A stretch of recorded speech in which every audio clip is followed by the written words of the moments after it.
Good morning children, कैसे हैं आप। आज 1 सितंबर 2021 दिन बुधवार को हम लेकर आए हैं कक्षा 3 के ईवीएस में पाठ 8 पंख फैलाएं उड़ते जाएं। तो बच्चों, आइए कुछ जानते हैं इन पक्षियों के बारे में। पक्षी उड़ने वाले जीव हैं। इनके आकर्षक रंगों से हर कोई मोहित हो जाता है। पक्षी हैं भी बड़े अजीब, कोई काला होता है, कोई हरा, तो कोई जामुनी, कई और रंगों के भी।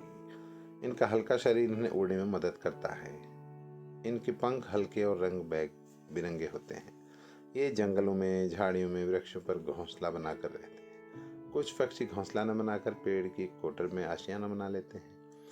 कठफोड़वा पक्षी लकड़ी में छेद बना लेता है। मोर जैसे कुछ बड़े पक्षी घोंसला न बनाकर झाड़ियों में शरण लेते हैं। बाज, कौवा, बगला, मुर्गा आदि कुछ पक्षी मरे हुए या जीवित जंतुओं का मांस खाते हैं। कुछ पक्षी गाय, भैंस जैसे जीवित प्राणियों के शरीर पर बैठकर उनके शरीर पर मौजूद परजीवी को खा जाते हैं।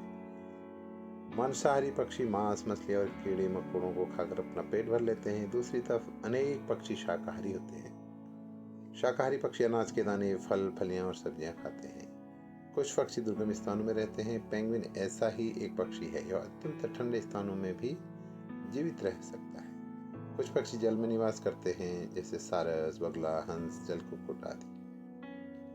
ये पानी की मछलियों और अन्य छोटे जीवों को अपना शिकार बनाते हैं। ठीक है बच्चों, ये आप देख रहे होंगे, यहाँ पर ये पेंगुइन है ना, ये मोर है, और इसके अलावा ये अन्य यहाँ पर पक्षी है।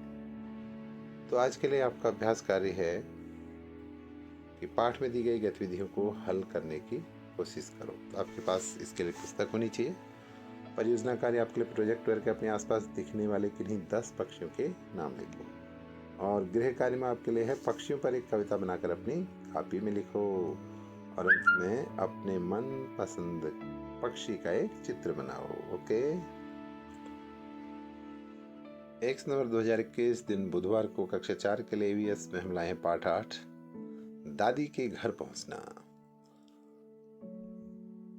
अपनी बहुत लंबी यात्रा के दौरान ओमना ने विभिन्न प्रकार के परिवहनों से यात्रा की।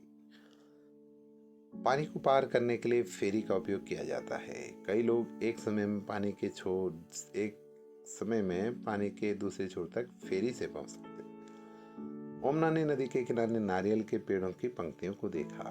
उसने देखा कि लोग नदी किनारे मछली पकड़ना, कपड़े धोना, स्नान कर रहे हैं और आदि काम कर रहे थे। एक रेलवे टिकट में कई जानकारियां होती हैं। एक रेलवे टाइम टेबल प्रत्येक ट्रेन के मार्ग के बारे में विवरण देता है। मार्ग के साथ स्टेशन, ट्रेन किस समय तक पहुंचेगी, प्रत्येक स्टेशन दूरी तय की जाएगी आदि।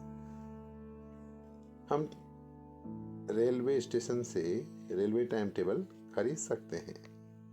मलयालम में माँ की बड़ी बहन को वलियम्मा और माँ की माँ को अम्मू कहा जाता है।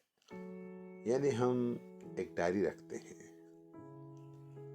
तो हम उसमें हमारे साथ घटित होने वाली दिलचस्प चीज़ें या किसी चीज़ के बारे में जो हमने देखा है लिख सकते हैं। हम घटनाओं को आसानी से याद कर सकते हैं और दूसरों के साथ साझा कर सकते हैं। अब अभ्यास कार्य देखिए। अभ्यास कार्य में अध्याय को ध्यान से पढ़ें और दिए गए रिक्त स्थानों को भरने का प्रयास करें। भारत के सभी राज्यों के नाम, उनकी राजधानी और वहां बोली जाने वाली भाषाएं पुनः लिखें। प्रोजेक्ट वर्क में भारत का नक्शा बनाने की कोशिश करें। इसमें सभी राज्यों का पता लगाएं। उन राज्यों को रंगें जिनके माध्यम से ओमना ने यात्रा की। माचिस की डिब्बी या अन्य बेकार चीजों की मदद से ट्रेन बनाइए। ये देखिए। और आज के होमवर्क हैं आपके लिए, अपने राज्य का मानचित्र तैयार करें। विभिन्न रंगों के साथ राष्ट्रीय और अंतर्राष्ट्रीय सीमाएं दर्शाया करें। उन राज्यों और देशों का नाम खोजें और लिखें जिनके साथ यह सीमा साझा करता है। ठीक है बच्चों, आइए चलते हैं कक्षा 5 की ओर। कक्षा 5 ईवीएस में आज है पाठ 6 बूंद बूंद दरिया दरिया। आज 1 सितंबर 2021 दिन बुधवार है।